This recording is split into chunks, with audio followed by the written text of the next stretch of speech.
बिस्मिल्लाहिर्रहमानिर्रहीम। आज हम करने जा रहे हैं 14.2 एक्सरसाइज और इसका फर्स्ट का सी पार्ट करेंगे। इसमें उसने कुछ डेटा दिया हुआ है, बहुत ही स्मॉल सा पार्ट है। एन कहते हैं हमारे पास है 50 for a set of 50 pairs of observations.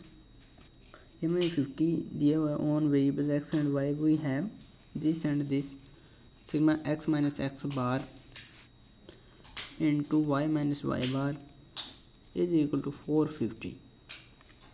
अब हमें कहते हैं फाइंड द कोवेरिएंस। कोवेरिएंस को इस तरह डिनोट करते हैं, इसके काफ़ी सारे फार्मूलाज हैं और इसे एस एक्स वाई से भी डिनोट कर देते हैं। ठीक है, एस एक्स वाई से मैं डिनोट करता हूँ। ये होगा sigma x minus x bar into y minus y bar divide by n. अब ये हमारे पास इसकी वैल्यू है 450 डिवाइड बाई 50। इसी के रिलेटेड हम नेक्स्ट क्वेश्चन करेंगे।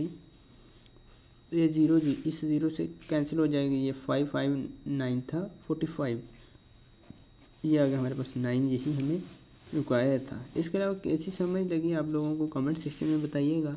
कोई और आपका क्वेश्चन हो, कोई कन्फ्यूजन हो, वो भी कमेंट सेक्शन में शेयर कीजिएगा। मिलेंगे नेक्स्ट वीडियो में एक नए लेक्चर के साथ। तब तक के लिए अल्लाह निगहबान।